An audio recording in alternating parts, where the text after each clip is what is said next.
Բարև ձեզ հարգելի հայրենակիցներ, ուղիղ եթերում Նոյան Տապանն է Երևանից, հիշեցնեմ, որ ուղիղ եթերի ընթացքում կարող եք զանգարել ամերիկյան 818-967-521 եւ հայաստանյան 060 3511 հեռախոսահամարներով հարցեր ուղղել մեր տաղավարում գտնվող հյուրին։ Այսօր Նոյան Տապանի տաղավարին հյուրընկալել եմ գրող, հրապարակախոս, հասարակական գործիչ Ռուզան Ասատրյանին։ Նոյան Տապանի հետևորդներին հիշեցնեմ, որ Նոյան Տապանի ուղիղ եթերները կարող եք հետևել Նոյան Տապանի Patreon-ում, Facebook-յան եւ YouTube-յան էջերում։ Բարև ձեզ Տիկին Ասատրյան, շնորհակալ եմ, որ մեր տաղավարում եք։ Ես էլ եմ շնորհակալ։ Այս տարվա առաջին հանդիպումն է փաստորեն եւ ուզում եմ սկսել հենց տարվա այս քննարկվող թեմաներից, թրիփի ծրագրից, Թրամփի ուղի,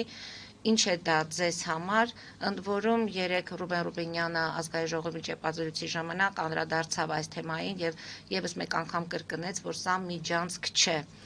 եւ անդրադարձավ նաեւ նախկին արտգործնախարար Վարդան Օսկանյանի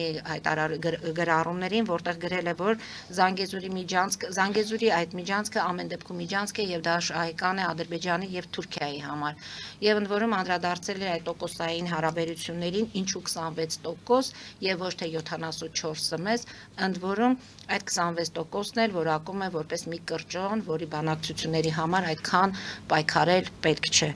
Ինչ է ձեզ համար այս թրիփի ծրագիրը եւ պարոն Ռուբինյանը նշեց, որ տարածաշրջանում բոլոր երկրներն են օգտվելու այս ծրագրից, Վրաստան, Ադրբեջան, Թուրքիա, նաեւ Ռուսաստանի Դաշնությունը, իսկ մենք ունենք ընդամենը այդ 26%-ը, քանի որ հիմնական ներդրումները պետք է անի Միացյալ Նահանգները եւ նա կարող է ոչ միայն լինել, ինչպես Օսկանյանն էր ասում, գոնե ունենանք 50+%, Միացյալ Նահանգները կարող են նույնիսկ լինել 100%-ի բաժնետերը, այնպես որ դրանից մեր ինքնիշխանությունը մենք չենք կորցնում, վտանգներ չկան, մեր այդ վերահսկողությունը իրականացվելու է հայկական կողմից, մի խոսքով ըստ իշխանությունների մենք շահեկան դիրքերում ենք եւ գնում ենք իրոք այս ծրագրի հետ կապված խաղաղության։ Ուրեմն, քանի որ այս տարվա առաջի իմ եթերն է նախ եւ ձեզ հաջողություն եմ մաղթում Նոյան Տապան հեռուստատեսությանը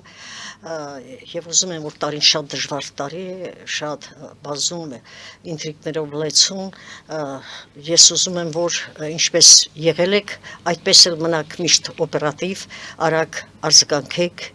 հայոց պետականության, մեր երկրի, մեր հասարակության, հայոց ազգին վերաբերվող խնդիրներին։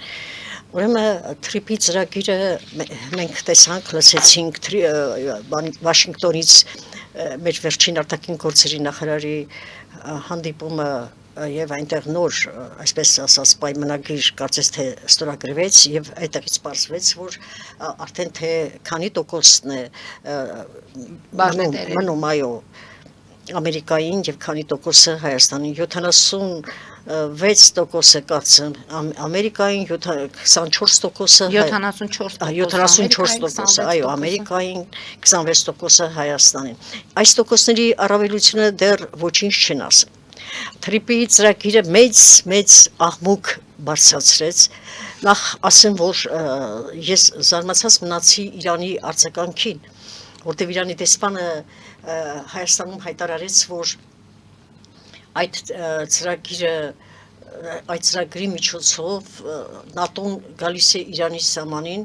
եւ Իրանը դեմ է։ Այդ խնդրի շուրջ նաեւ դժգոհություն հայտնեց, որ այդ օրերին, երբ որ Իրանում բռնկվել էր այդ հեղափոխական շարժումը, նաեւ Հայաստանում ապրող իրանցիներն էին հավաքվել իրենց դեսպանատան մոտ, նա նաեւ դրա հետ մեկտեղ դժգոհեց, թե ինչու Հայաստանի Հանրապետությունը իրավապահ մարմինների միջոցով չարգելեց այդ շարժումը։ Իհարկե սխալ էր դա երկու հարցերն էլ սխալ էին, որովհետեւ դրանից առաջ մինչեւ մեր արտաքին գործերի նախարարի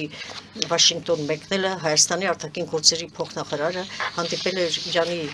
արտաքին գործերի փոխնախարարի հետ եւ այնտեղ քննարկել էին այդ հարցը մանրամասնորեն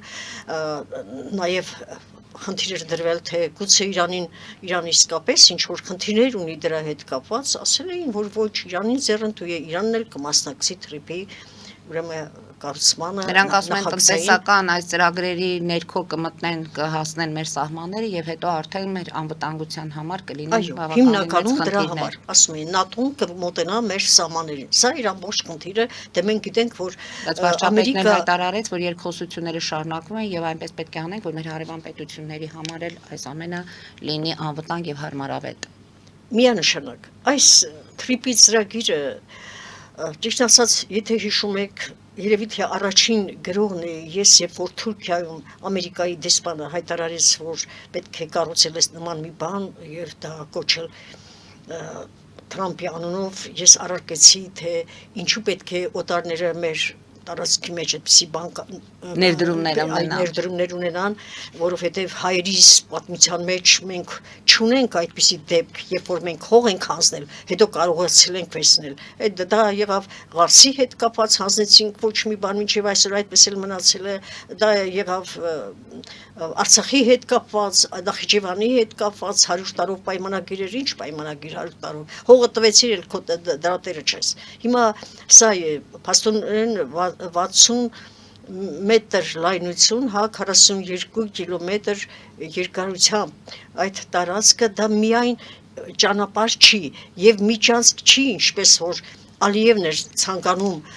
հիմնավորել, որ դա միջանցք է։ Սա սկզբում Ալիևի էլ եւ Թուրքիայի էլ այսպես ասած ցանկության մեջ չէր մտնում, որտեղ նրանք ուզում էին այդ ճանապարհը դարձնել Թուրանի ճանապարհ։ Եվ հետագայում, երբ որ ավելի այս ընդգծվեց, որ դա ոչ թե մեկ պետության համար է, այո, այդ մեկ պետությունը այդ ճանապարհից կօգտվի, բայց սա ամբողջ աշխարհի համար դառնում է մի հսկայական ճանապարհ հետագայում։ Սա ես կասեի հայկական երազանքի նման մի բան է, եթե լինի, որտեղ Հայաստանը 100 տարի, տասնյակ տարիներ շրջափակման մեջ է եղել, առաջի անգամ աշխարհի իրականության մեջ եւ հայ ժողովրդի կենսագրության մեջ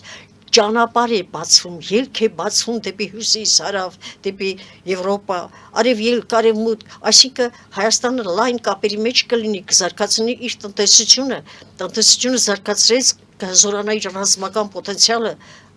կզարգանա իր երկրի իր ազգի միասնականությունը կամրապնդվի, որովհետև ուժեղ երկրի շուրջ են հավաքվում։ Թույլ երկրին խղճում ես մեկ անգամ, երկու անգամ, երրորդ անգամ դու այլևս չես մոտենում։ Հասկանալի է, Հայաստանը չպետք է դառնա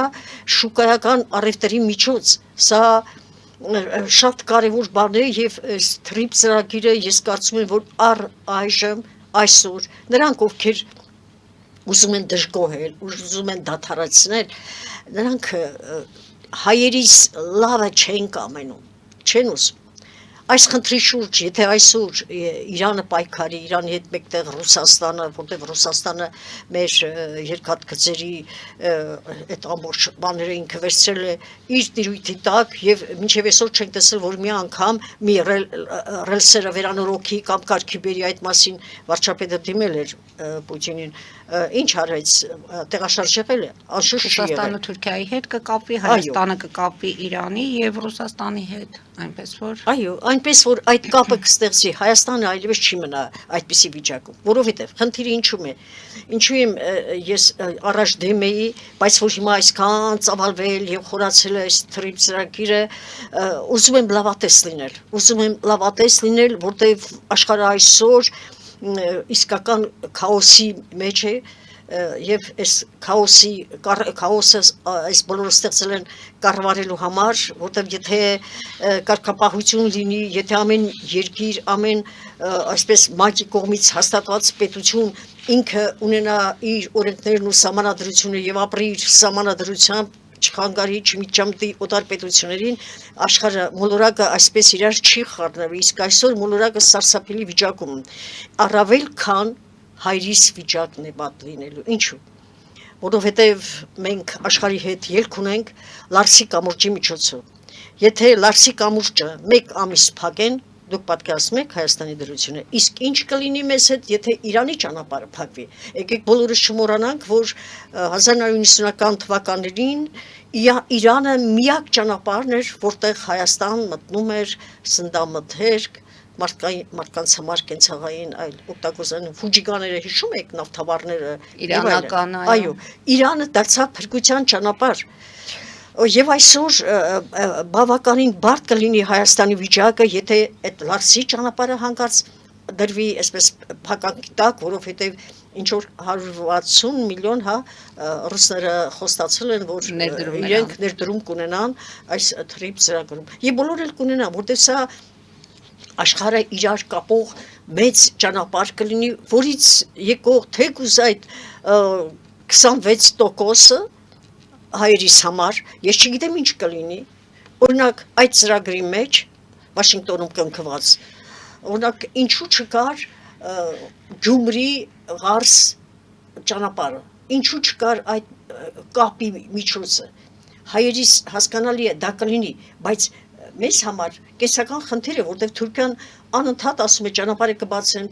կբացեն բայց չի բացում ընդ որում ասում են իրենց ուզածով է բացվելու ճանապարհը Գիտեք ինչ, ես մի բան կասեի Ֆիդաներ չի ասել, որ վերջերս ինձ մի նյութ էին ուղարկել թուրք գեներալի մասին, որը Էրդողանից վիրավորված, ուղղակի արտաքսվել է Թուրքիայից եւ հիմա նա արդեն գիտի, որ Էրդողանը առաջիկա ընտրություններում պետք է խնդիրներ առաջանան, նա ձայն էր բարձրացրել, ես ասեցի նրա խոսքը թարգմանված ռուսերեն, նա Էրդողանին ասում է, որ բավական է դու ճշես հայերին դու շարունակեցիր այն տհաճ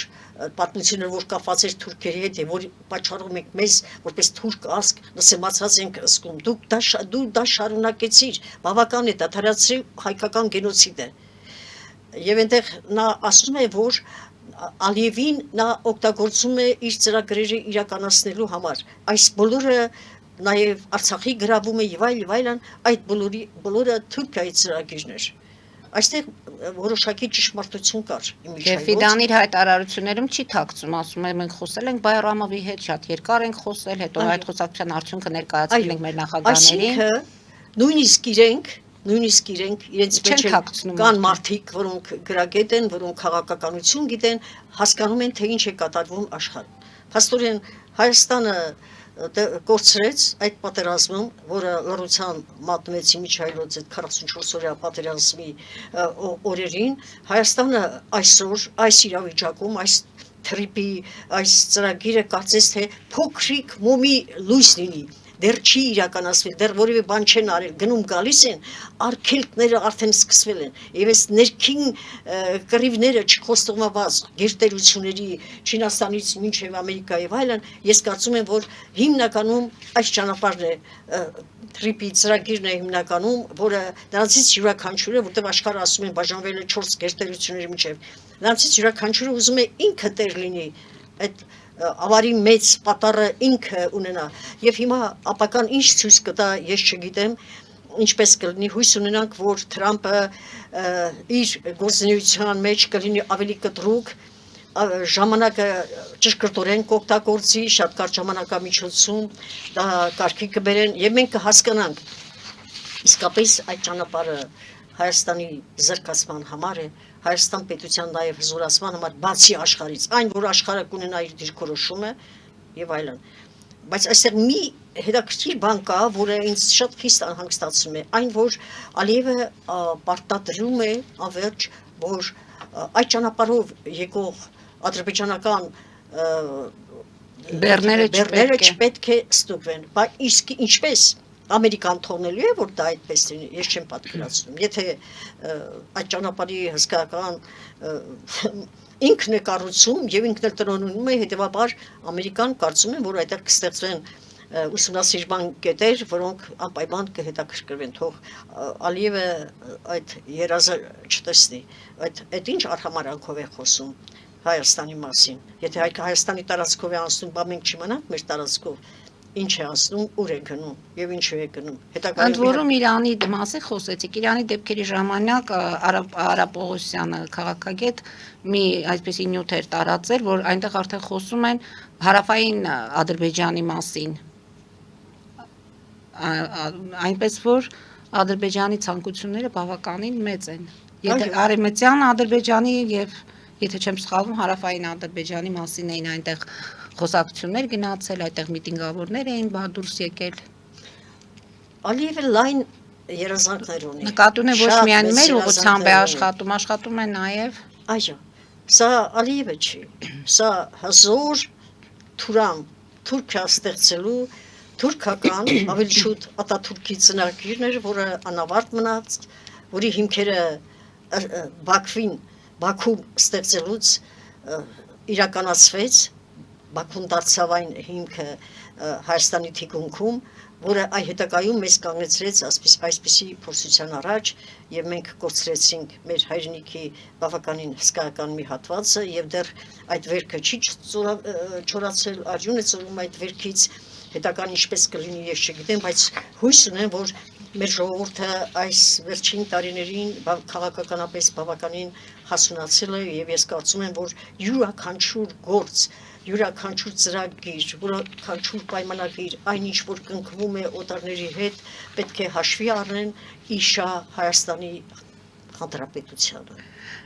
Տեսեք Ռուբոն եւ Բայրամովը խոսել են նաեւ Ադրբեջանից Հայաստան այդ վառելիքի ներկրման մասին եւ Ռուբոն համարում է, որ դա արդեն բավականին հաջողակ ժեստ է դեպի խաղաղության գնալու համար։ Դուք մտավախություն ունեք, որ եթե Միացյալ Նահանգները վերահսկողությունը այստեղ կորցնի կամ մեզ աջակցությունը,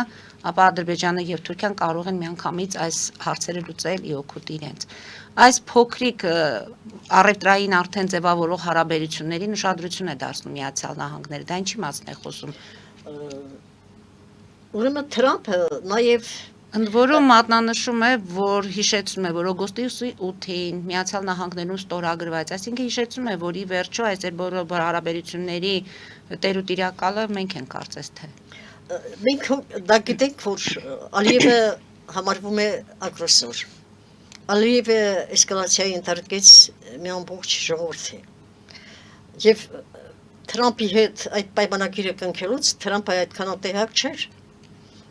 Նա այդ բոլոր առաջարկները արվել է, որպես իսկ Ալիևը դա շատ լավ գիտի։ Վերջապես նա ավարտած մարդ է, արտաքին գործեր հարցերը խնդիրների մեջ հայր այդպիսի աշխատանքի եղել, նա շատ լավ գիտի դիվանագիտությունը ինչ է։ Եվ նա մի անգամից նա փոխեց իր դեմքը։ Այդ պայմանագրից հետո նա պետք է արդարացներ իրեն։ Այլապես Սադամ Հուսեյնի օրը կանգներ կամ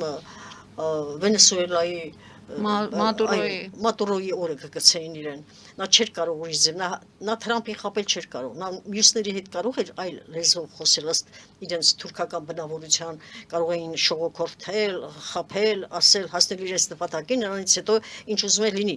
Այդպես չի կարող անել Թրամփի հետ։ Թրամփը կտրուկ ասաց, որ այսպես է, մենք խաղաղության այս ծրագիրը կնքում ենք, այս հռչակագիրը եւ դա շարունակվելու է։ Ուրեմն ինքը պետք է բարձրանար Թրամփի աչքին։ Նախ շատ դժվարությամբ էր ասել այդ ճանապարհին։ Նա չէ որ նա իր ամբողջ տարածքը տվեց Իսրայելին, Իսրայելը լավ օգնեց իրեն Արցախյան պատերազմին հաղթանակ տանելու համար, նաեւ Իսրայելը մի պետություն չէր, որ օգնում էր Ադրբեջանին։ Ադրբեջանը նախապես բոլորի հետ լեզու էր գտել։ Բելարուսիայից սկսած Ռուսաստանով ավարտած բոլորի հետ լեզու էր գտել։ Այս մենք էինք հայերս, որը այդպես միամտաբար մեզ թվում էր, որ ընկեր ու բարեկամ ունենք, գործընկեր ունենք, որը մեզ թեւութիկուն կլինի։ Չեղավ։ Հիմա չեղավ։ Ինչ որ կա, ունենք դա։ Սա այսօր մեզ պետք է հուշի, որ մենք բարեկամներ ընտրելուց պետք է շատ զգուշ լինենք։ Իսկ ինչ վերաբերվում է Ալիևի այդ գործողությանը, որ նա թույլ տվեց, որ Հայաստան ներխոսի ցորեն եւ բենզին, դե հանդիպման ժամանակ նաեւ մեր գործարարներն էին հանդիպել Ադրբեջանի գործարարների հետ, ինձ թվում է, որ այդ բենզինի պատմությունը երկու պետությունների միջև գործարարական հարաբերություններ ստեղծելու եւ բենզինը գոնե մի քիչ ավելի էժան Հայաստանում վաճառելու խնդիր ունի, չգիտեմ էժանացավ թե ոչ, բայց Ալիևը պետք է ապացուցի, որ ինքը փոխվել է, որ ինքը խաղաղություն է կնքում, չնայած նա ամեն վայրկյան Հայաստանին պահում է խիստ սկողության տակ։ Անգամ տեսեք, Հնդկաստանի հետ, Հնդկաստանում ներքին լարվածություններ է ստեղծում, Պակիստանի հետ այդպես բարեկամություն ունի եւ այլն, այնպես է անում, որ Հնդկաստանում խնդիրներ անընդհատ լինեն եւ Հնդկաստանը զենքով Հայաստանին չկարողանա օգնել։ Դա մեկ։ Դա իր արած գործերն են, անպատճառ։ Երկրորդ խնդիրը, որ նա փաստորեն բացի այն, որ հսկում է Հայաստան մտնող դուրս եկող ուրեմն նաև պայմանավորվածություններից, մինչև բարձրացան ասում են, չէ՞, մերոնք ասենք պետության հետ ուզում են ռազմական դաշինք կնքել, մինչև մերոնք տեղ են հասնում այդ դաշինքը, մինչև դառնում է գիր գրականություն, իրականություն է դառնում, Ալիևը այդ պորտֆելներով, այդ բաներով, դոլարներով ինքը անպայման սղոսկում է մտնում այդ տարածքները։ Երբեմն դիվանագիտությունը միշտ այդպես է եղել, առաջ էլ, երբ որ թագավորները գնացել են մեկը մյուսին այցելության, անպայման նրանց տարել են լավ հսկայական նվերներ, տրամադրություն ստեղծելու եւ իրենց նպատակին հասնելու, իրենց պայմանավորվածությունը իրականացնելու։ Մի կարծեք, որ աշխարհը փոխվել է։ Աշխարհը փոխվել է իր ներկա կենցաղով, ապրելակերպով, ամեն տեղ պատերազմ սկսեցին եւ աշխարհը այսպես դարձրեցին, իսկապես վերածրեցին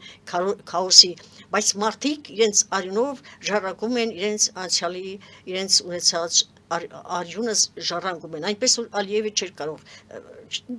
ժառանգել։ Հիշում եք, որ Բրեժնևը եկավ Ադրբեջան, ինչ բրիլյանտից ինչպիսի մատաներ նվիրել Հեյդար Ալիևը Բրեժնևին, տեսեք, սա ժեստ է, այսինքն ուզում եմ ասել,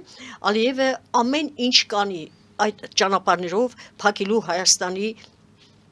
ազատությունը, Հայաստանի հնարավորությունն ու զարգացումը։ Մյուսը Ալիևի խնդիրը, որը դա առաջ է քաշում այսօր, դա արևմտյան Ադրբեջանի հարցն է։ Տեսեք ինչ է կատարվում, ինչ խորամանկություն է արվում, փաստորեն նա ստուգվել է այլ աղբյուրներից, նաև ադրբեջանական աղբյուրներից, որ այդ կազմակերպությունը հովանավորում է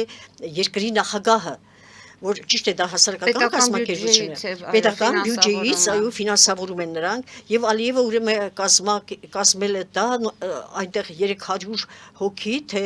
3000 մարդ արդեն հերթագրված են, ովքեր որ ասենք 90-ական թվականներին դրանից առաջ ծնվել են Հայաստանի տարածքում, այդ անձնագրերով նրանց համարում է արևմտյան Ադրբեջանի բնակիչներ։ Խնդիրը ինչու՞մ է։ Ամեն կերպ Հայաստանին նա ուզում է պահել իր ձեռքի տակ, իր հնարավորությունների, իր թույլտվությունների սահմաններում եւ սա է պատճառը այսօր, որ մեր երկրի վարչապետը Փաշինյանը շատ տեղեր ճիշտ է, շատ հարցերում ինքը զիջեց, որպեսզի սա չշարունակի, ըստ երևույթին ինքը ավելի լավ գիտի, թե Ալիևը ինչպիսի հնարավորություններ ունի եւ ինչ ահաբեկչական բաների մեջ դրել իրեն, որ այսպես կանեմ, այնպես կանեմ։ Եվ կանի։ Հուսանք, որ դրան չենք հասնի, Տիկին Ասատրյան։ Հիմա չենք հասնի, այո, հիմա չենք հասնի, որտեվ եթե Թրամփը գործի, եթե Աստված չանի Թրամփի հետ մի բան պատահի, Թրամփը նորից վերընտրվի եւ այլն, ինքը մնա ու հասցնի մինչեւ վերջ, մենք այդ ընթացքում կունենանք մեր խաղաղությունը, կզարգացնենք մեր երկիրը, կհզորացնենք մեզ եւ ես հույս ունեմ, որ հայ ժողովուրդը ի վերջո Հայաստանի պաշտպանության, Հայաստանի հզորացման համար մի անգամ կբռնցքվի, մի անգամ կհամախմբվի ինքը իրեն պաշտպանելու համար, ամոթ է, ազգ այսքան չի կոտրվում եւ ոչ էլ արտագաղթում է իր երկրից։ Բռունցքվելու մասին խոսենք կարճատև գովազդային դադարից հետո։ Հարգելի հայրենակիցներ, այժմ գովազդ մեր եթերում, որից հետո կվերադառնանք տաղավար եւ կշարունակենք։ Ֆելիչե ժամանակակից ատամնաբուժական կլինիկա։ Այստեղ հարմարավետությունն ու խնամքն առաջնային են։ Այստեղ կիրառվում են ատամնաբուժական ամենաժամանակակից տեխնոլոգիաներ, ճշգրիտ ախտորոշում, արդյունավետ բուժում, նուրբ փորձառություն եւ անհատական մոտեցում։ Սկսած սովորական մանրուքներից մինչև առաջադեմ ընթացակարգեր, այստեղ դուք գտնվում եք բարձր որակավորում ունեցող եւ փորձառու ատամնաբուժական մասնագետների ձեռքերում։ Մեր բարեկամական եւ հյուրընկալ անձնակազմն այստեղ է յուրաքանչյուր այցը հաճելի դարձնելու համար։ Ֆելիչե, ձեր առողջ եւ ամենաերջանիկ շպիտը սկսվում է այստեղից։ Եկեք եւ բացահայտեք նորարարության փորձագիտության եւ կարեկցանքի կատարյալ համադրությունը։ Վաճառվում է գերմանական հնաոճ դաշնամուր 1892 թվականի արտադրության ֆոն Մուրբախ, գտնվում է գերազանց վիճակում, կինը 15000 ԱՄՆ դոլար, հեռախոսահամար 094 115 310։ Երևան փոստը Գրանադա Հյուզում տեղեկացնում է։ Դրամական փոխանցումներ 1%-ով։ Օթանավով 1 փաունդը 2.99։ Նավով ուղարկեք 1 արկղ, երկրորդ արկղը անվճար։ Ավտոմեքենաների փոխադրում անհավատալի արժեքներով։ Ինչպես նաև կահույք եւ մեծ չափի բեռների փոխադրում։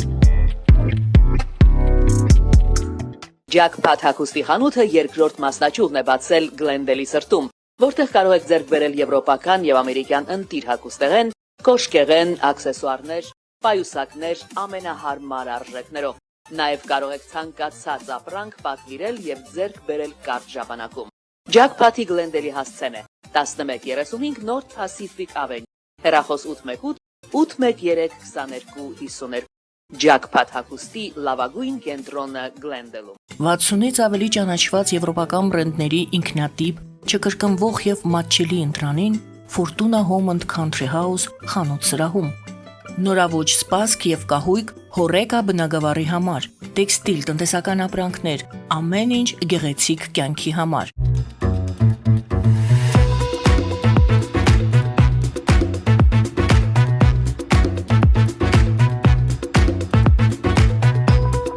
Արարատ ռեստորան, ընտանեկան եւ ընկերական ժամանցի լավագույն հասցե, սիրված արտիստներ, հյուրընկալ մթնոլորտ, հարուստ ճաշացան, անմահական խորտիկներ, Արարատ ռեստորան, հասցեն անփոփոխ, սիրով սպասում ենք ձեզ։ Լավագույն պաղպաղակ, բնական, համեղ եւ մատչելի գներով պաղպաղակը կարող եք ձեռք բերել բոլոր հայկական խանութներում։ Պահանջեք հայկական պաղպաղակ, Թամարա պաղպաղակ։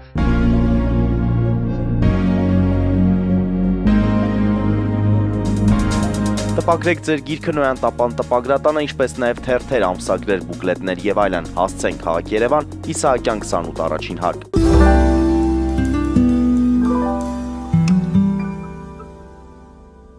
Հարգելի հայրենակիցներ, Նոյան տապանը կրկին եթերում է եւ հիշեցնեմ, որ իմ հյուրն է Ռուզան Ասատերյանը։ Տիկին Ասատերյան, եթե ամփոփենք փաստորեն թրիփի ծրագիրը, դուք հույսեր ունեք։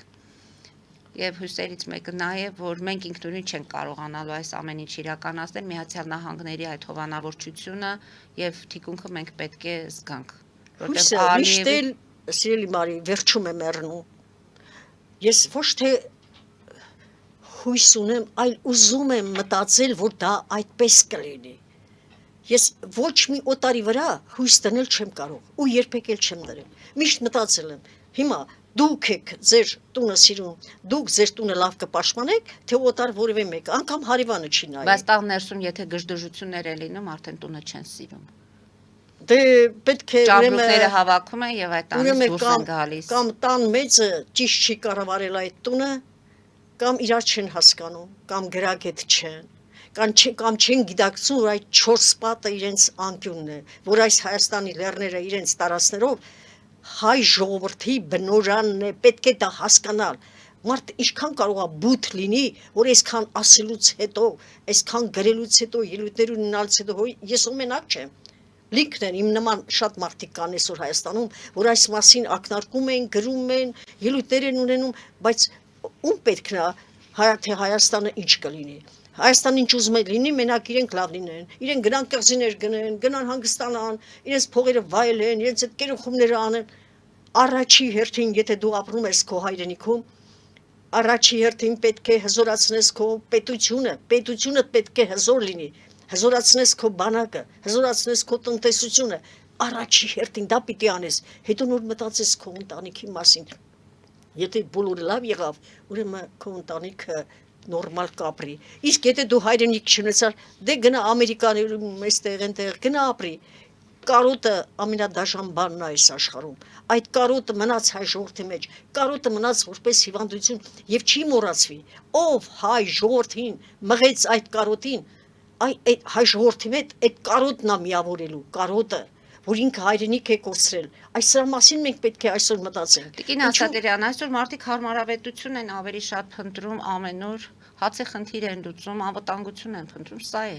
Ձեր ասած այդ հայրենասիրությունը, ոգով հայրենիքը ունենալը։ Իսկ այդ անվտանգությունը ինչպես են փնտրում։ Տանը նստած տեղ անվտանգություն են փնտրում։ Օտար ափերում Դրա համար ամենահեշտ տարբերակը։ պետությունը ինքը պետք է մտածի իր երկրի իր երկրում ապրող իր ազգակիցների մասին։ Տիկին Ասատրյան, երեք լրացավ 15 զինծառայողների այդ սարսափելի այդ Այո, գիտեմ։ 3 տարի դատավարություն է գնում։ 3 ես հյուր եմ ունեցել Ռոբերտ Արմենի Գևորքյան։ Տղան գերի չընկնելու համար ինքն է իրեն անմահացրել։ 3 տարի է ծնողները չեն կարողանում պաշտպանության նախարարի հետ հանդիպում կամ նամակների պատասխաններ չեն ստանում, որտեվ ուզում են, որ իրենց տղան ունենա հերոսի կոչումը։ Համարում են, որ 8 տղաներ մնացել են առանց հրամանատարի շրջափակման մեջ, դիրքը չեն հանձնել։ Սեպտեմբերյան դեպքերի մասին է 2022 թվականի։ Հիասթափվում են մարդիկ։ Մենք օրինակներ ենք բերում Ռոբերտ Աբաջյան այդ պատերազմից հետո, Ռոբերտ Գևորքյան այս հերոսներին, բայց վերաբերմունքները եթե տեսնում ենք Այդ դրա համար ես կոչ եմ անում մեր պաշտպանության նախարարին ըստ երևույթին այո այնտեղ այդ նամակագրությունը որ գնում է տարբեր բաժիններով շատ-շատերը այդքան պարտաճանաչ եւ չեն հասցնում տեղ չեն հասցնում ուրեմն այդ նամակները որոնք ուղղված են պաշտպանության նախարարություն անպայման պարոն նախարարը թող պահանջի այ երևի կլսեն մեզ անպայման թող պահանջի դա որտեղ սա շատ կարևոր բան է եթե ուզում ես սերնդին դաստիարակել ապա արժանին մատուցիր բոլոր նրանց ովքեր իսկապես հայրենիքի համար կռվել են տեսեք Ռոբերտ դատաբժշկական փորձաքննությունն էլ է ցույց տվել որ երեխան ինքն է գնացել այդ քայլին եւ ունեն փաստաբան այս գործի հետ կապված սա է արդեն մտահոգիչ իր կյանքը տվել է հայրենիքին եւ արժանապատիվ հեռացել ոչ թե մյուսների նման այո նա 2.5 ամսվա զինծառայող է եղել ճիշտ է ես վերջերս գերիները 4 գերիները վերադարձան նա գերադարձել է արժանապատիվ մահը թուրքական գերությունից սա ուրիշ արժանապատվություն է սա հերոսի արժանապատվություն է եւ ես խնդրում եմ պարոն Պապյանին որպեսզի ինքը ներողություն պարոն Պապիկյանին որպեսզի ինքը անպայման այս փաստը ի նկատի ունենա նա իսկական հերոս է այդպիսի հերոսներին այդպիսի արժանապատիվ հերոսներին ինչպես նաեւ Հովանեսյանին այն տղային հրետանային տղային այո նա Ռոբերտ Աբաջյանը Գևորգ Աբաջյանը այստեղ սրանք այն յուրահատուկ տղաներն են որոնցից գալիք սերունդը օրինակ պետք է վերցնի հայրենիքի պաշտպանության համար թող պատերազմ չլինի բայց այդ տրեկը այդ հոգով մեծանան իրենք հասկանան որ իրենց արածը գնահատվեց եթե մարդը զգաց որ այդ գործը արեց ու դա չունեցավ իր դրական գնահատականը էլ չի անի հայրենիք չեն պաշտպանի հայրենասերների նկատմամբ հատուկ վերաբերմունք պետք է ունենան այնպես որ հույս ունեմ որ անպայման Պապիկյանը անպայման ուշադրություն կդարձնի այս նամակին մարդկային եղբայրության մրցանակ կշնորհվի թե Նիկոլ Փաշինյանին թեև Ալիևին սա ինչի մասին է խոսում ուրեմն այսպեսի հետևարին կլինի մրցանակաբաշխությունը եւ Աբիը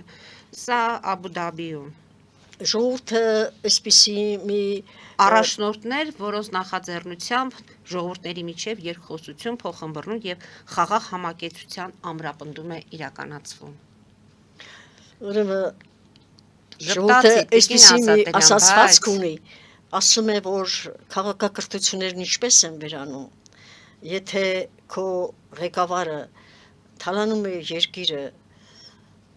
եւ ինքը հարստանում իսկ դու նրան հերոսի կոչում ես տալիս դա նշանակում է որ քաղաքակրթությունը ավարտվեց ուրեմն այս դեպքում Փաշինյանի հետ կապված ասեմ ձեզ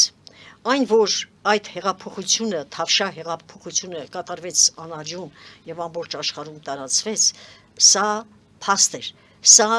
աշխարհի համար դարձավ օրինակ տեսեք մեր հարևան երկիրը Իրանը այս հեղափոխությունը եղավ ինչքան զոհեր եղան 3000-ից զոհեր 800 հոգու փաստորեն ուզեցել են կախաղան բարձրացնել այն որ Թրամփը ասել էր որ սկզբում 72 ժամ ժամանակ եմ տալիս հետո դարձեց 24 ժամ հետո ես միտեղ կարդացի որ ասել է որտեվ երբ որ ես իմացա որ 800 հոգու կախաղան պիտի բարձրացնեին հրաժարվել են դրանից հիմա դադարեցնում են բայց չի դադարացրել այդ մասին գուցե մենք խոսենք երկու հսկայական լայներ այսօր դեպի Իրանի ուղղությամբ են շարժվում, որոնց մեկ օրվա ծախսը $100 միլիոն է։ Այնտեղ ռազմական մթերք, մարդկային գործոն, սնդամթեր, զինվորներ, տարբեր բաներ, մի խոսքով այսպիսի հզորությամբ երկոլայներ մոտենում է Իրանին, այսինքն դեռ դա այնպես որ վերացած չի։ Հասնել նման շքանշան Ալիևին ընդհանրապես չի հասնում, բայց այդ տեսեք ասում եք թե ինչպես է որ նա ցորենը եւ բենզինը ուղարկում է իր ճանապարհին, այ հենց սրա համար է հանձնում։ Ալիևի վրա բազմաթիվ սանկցիաներ կան։ Ժամանակը այնպես չէ որ կարող է անցնել։ Հիշում եք ես այնտեղ խոսեցի այդ թուրք գեներալի մասին, որ մեղադրել էր Էրդողանին։ Նա գիտեք Էրդողանին ինչ էր ասել։ Այնպես չլինի որ մի օր էլ մի Սողոմոնյան քեզ բռնացնի, Սողոմոն Թեյլերյան քեզ բռնացնի, այսինքն հայ ժողովուրդը չի մոռանա իր հետ կատարված, այնպես որ Ալիևը ամեն ինչ անում է, տեսակ եւ Եվրոդադարանի սանկցիաները եւ մյուսները, ոչ մի բան, այսօր Ալիևը մաքրում է իր հետքերը,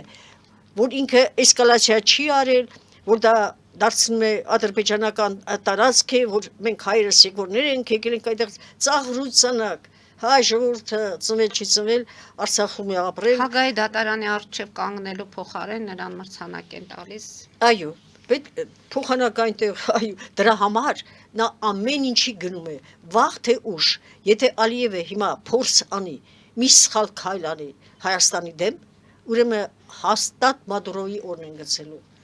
Ես դա այն գլխից եմ ասել, ես իրեն համատել եմ Սադամ Հուսեյնի հետ, ասել եմ, որ դու Սադամ Հուսեյնի մահով ես գնում։ Այնպես որ ինչքան ուզում է ինքը խաղաղություն կդի չստացվի, այնպես որ ես հիմա խաղաղության process է գնում, ես ինչ որ այսպես մի տեսակ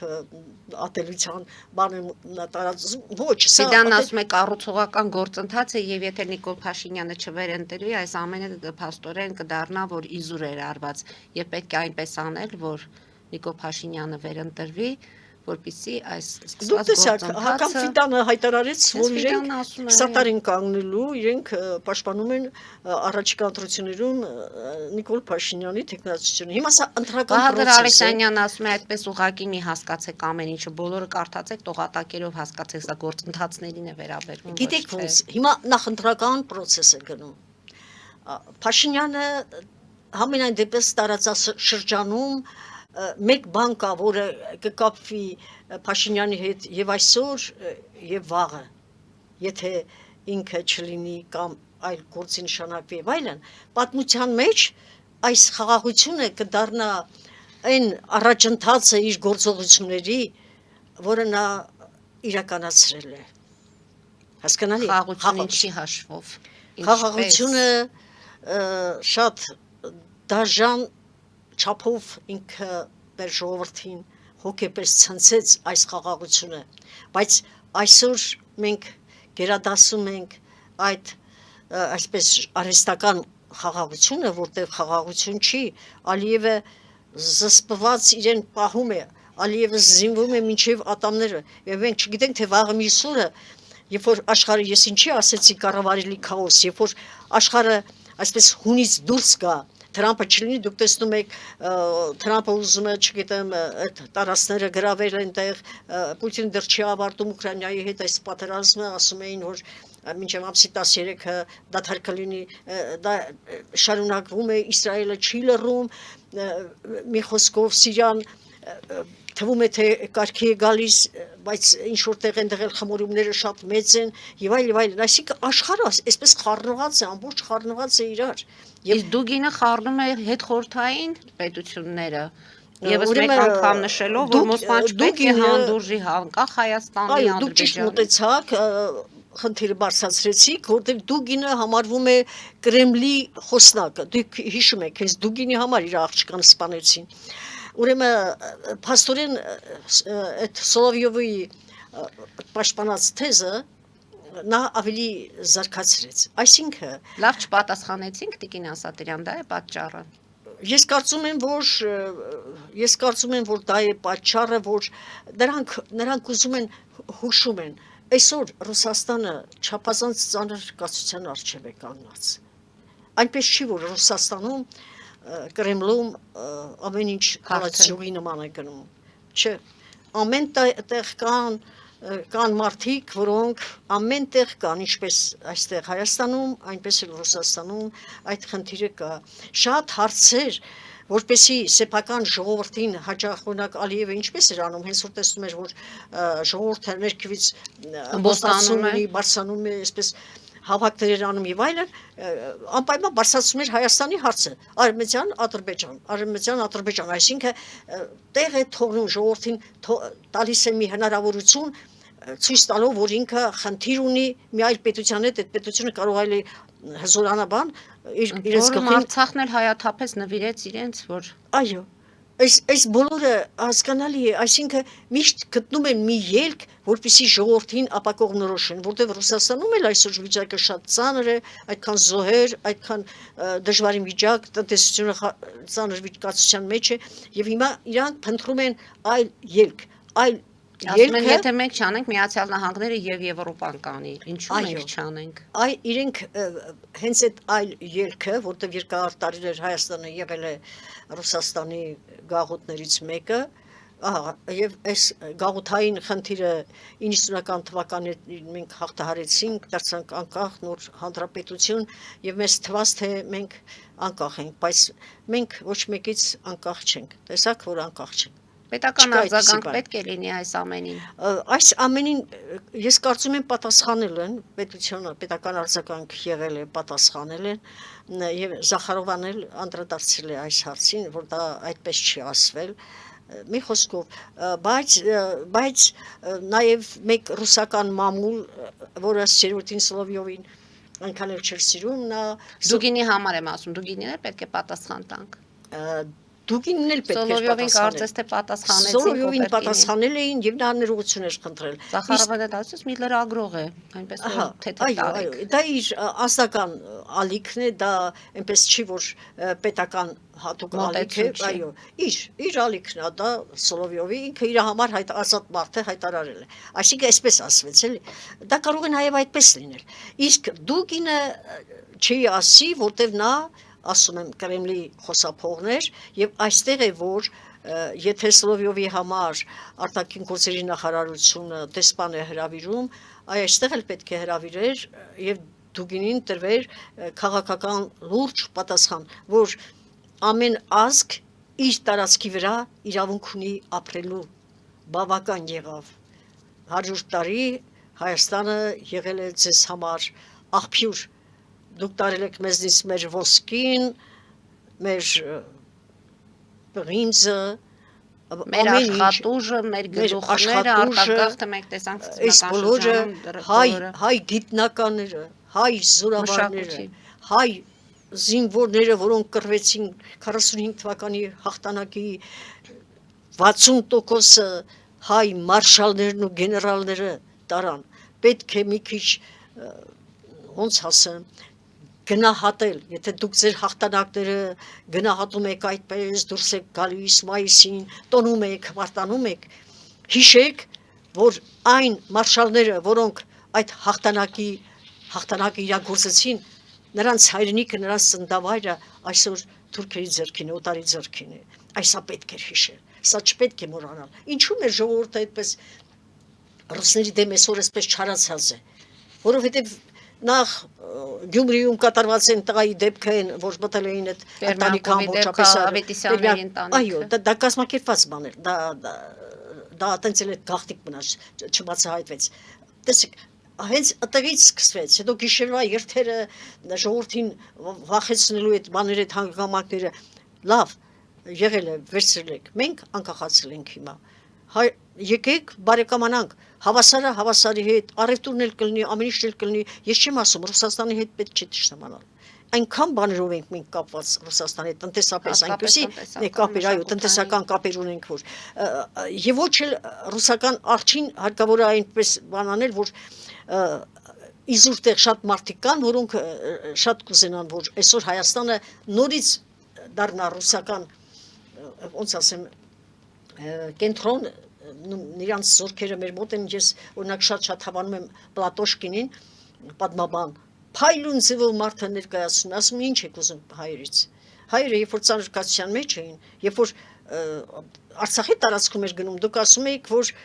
Հայաստանի տարածքում չի, բայց երբ որ Հայաստանի տարածքում էլ խփեցին, հայերը ձեզ դիմեցին, որպեսզի դուք օգնեիք, դուք չօգնեցիք։ Հիմա մեր մի ամբողջ բազա գտնվում է Հայաստանում եւ Հայաստանը ինքը իր միջոցներով կերակրում է այդ բազային։ Աշխատավարձ է տալիս։ Դուք Հայաստանից ինչ եք ուզում։ Այ տեսեք, եթե նա Սատանովսկին Միչայլոց այս երկու անձնավորությունները այնպես են խոսում, ինչպես մեր նորմալ հայ քաղաքացիները, ոչ թե ընդդիմությունը, ոչ թե այլ բան, որ այսպես է, խնդիրը սա է, պետք է ճշմարտությունը ասել։ Այնպես չլինի, որ մենք այսօր բաժանվել ենք երկու բանակի, շատերին թվում է, թե մենք ասենք մի մասը թշնամի է, մի մասը բարեկամ, այդպես չի լինում,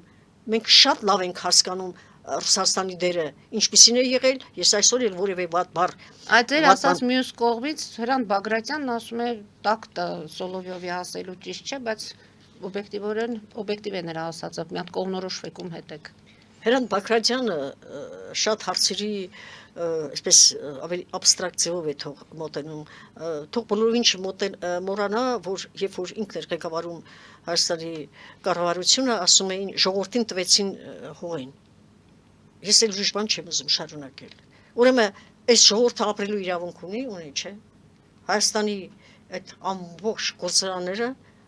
տվեց գույք պարտքի դիմաց, երկաթուղին տրվեց իրենց, գործարանը տրվեց իրեն։ Ռոբերտ Քոչարյանն ասում է, մի հատ ուսումնասիրեք այդ գործարանները, չաշխատող գործարաններ են եղել։ Ինչ ես ասում։ Դրա համար էլ մենք գնացել ենք այդ քայլին, այնպես չէ, որ լուսակերտի է տարածում։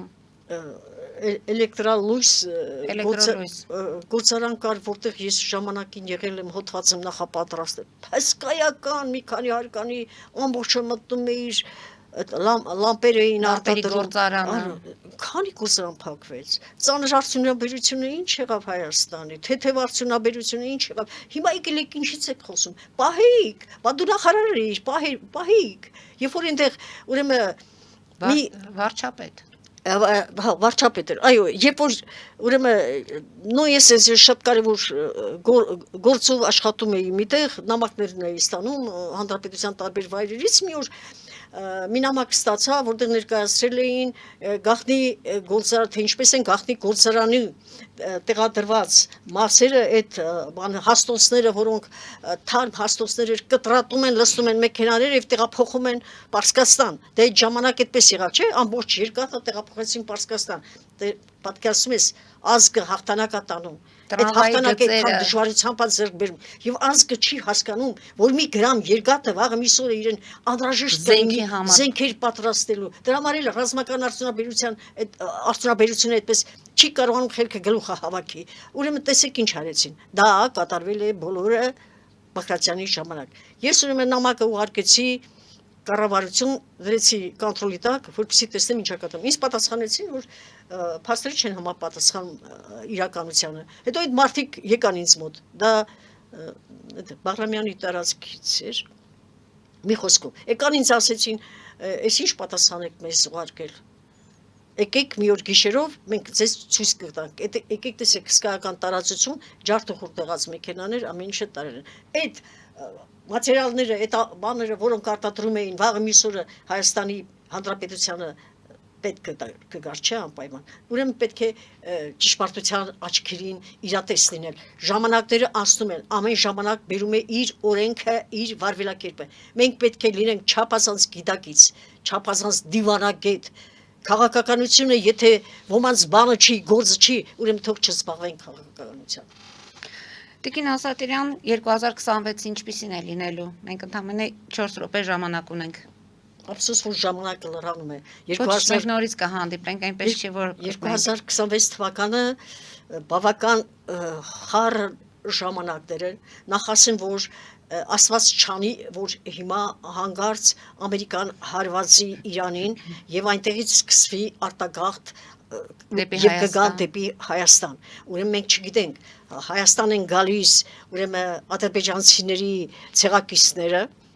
Հայաստան են գալիս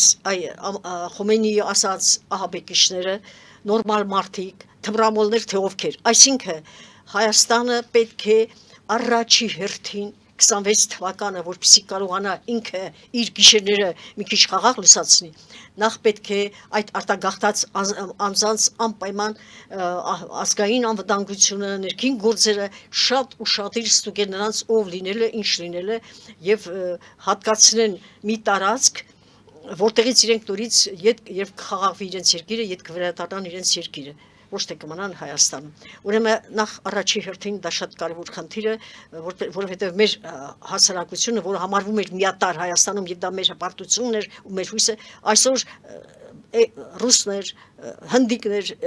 արաբներ, աստված գիտի, Խառամուսություններ, այո, ամուսնություններ, դա բավական է մեզ։ Մեր գենը եկեք մենք ափսոսանք ու պահպանենք, այս մեկ, երկրորդ։ Ուրեմն բազմաթիվ մարդիկ այսօր ոտքի են ելել ապակա ընտրություններին մասնակցելու համար։ Ես որևէ մեկի մասին որևէ բացասական բառ չեմ ուզում ասել, որտեղ բոլորին ճանաչում եմ, գիտեմ, գրեթե բոլորին գիտեմ, թե ով ինչ է ուզում։ Մի հարց կա, որ ուզում են դիմել իրենց բոլորին ամենքին վերենվար Փաշինյանից մինչև այն վերջին տեխնացուն, որը ուզում է վարչապետ դառնա։ Ուրեմն այդ ամեն ինչից դուրս առաջի հերթին մտածեք, թե մեր հայրենիքը ինչպիսի վտանգի առաջ է կանգնած եւ օր նշանակեք ձեր համախմբման։ Առաջի հերթին մտածեք Հայաստանի ազատությունը, Հայաստանի փրկությունը վեր է ամեն տեսակի պաշտոնից, սիրուց, զգացմունքներից, ամեն ինչից։ Հայաստանի ազատությունը հայ ժողովրդի այս վերջին բեկորի, որը գտնվում է այսօր, այսպես քայքայված, փշրված, փեշերը աչու ձախ, նվիրատվություն արած այս փոքրիկ հողակտորի վրա, եկեք մենք այս հողակտորը պահենք, նրանից հետո բոլորդ էլ պաշտոն կունենաք, բոլորդ էլ լավ կապրեք, սիրելի ժողովուրդ, մենք հայրենիք պիտի պահենք, թանկ է հայրենիքը մեր համար, Եռաբլուրը ձեր աչքի առաջ է, այդ տղաների հայացներին չեք դիմանա, եթե բարձրանաք եռաբլուր, նրանք այլևս ձեզ չեն զիջի, եթե մենք Հայաստանը մեր անփութության պատճառով կորցնենք։ Տիկին Ասատիրյան, կարծում եմ չի հասնի այդ օրը, ամեն դեպքում չի հասնի եւ կաթողիկոսի հրավերով եպիսկոպոսատ ժողովը տեղի կունենա Ավստրիայի Սանկտ Փյոթեն քաղաքում փետրվարի 16-ից 19։ Սա այս որոշման հետ հաշտեք, թե այն ինչ որ պետք է լիներ, արդեն վաղուց պետք է լիներ։ Եթե չի եղել, այս ամենը ձգձգվում է ընտրություններից հետո։ Ընտրություններից հետո բարձ կլինի, թե ինչը ինչպես է։ Ես չեմ արդարացնում, նախ հայ եկեղեցին վարկաբեկվեց, իզուր վարկաբեկեցինք հայ եկեղեցին։ Երկուստեք պետք է այդ մասին մտածեին։ Եվ կաթողիկոսը, եւ այո, նաեւ վարչապետը, երկուստեք պետք է մտածեին հայ եկեղեցին փրկելու համար։ Հիմա շատ խորացել է այս պայքարը, այս ամեն ինչ բարձ կլինի ընտրություններից հետո։ հետևենք զարգացումներին, Տիկին Ասատիրյան, հարկ լինելու դեպքում միշտ պատրաստ ենք ձեզ հետ Ողջամտություն հայոց ազգին։ Տաղավարում հանդիպելու եւ լսել ձեր խորհուրդները եւ ձեզ հետ զրուցել։ Այսօր այսքանով ավարտենք։ Հարգելի հայրենակիցներ, այսօր այսքանով ավարտում ենք։ Հետևեք զարգացումներին, մնացեք խաղաղությամբ։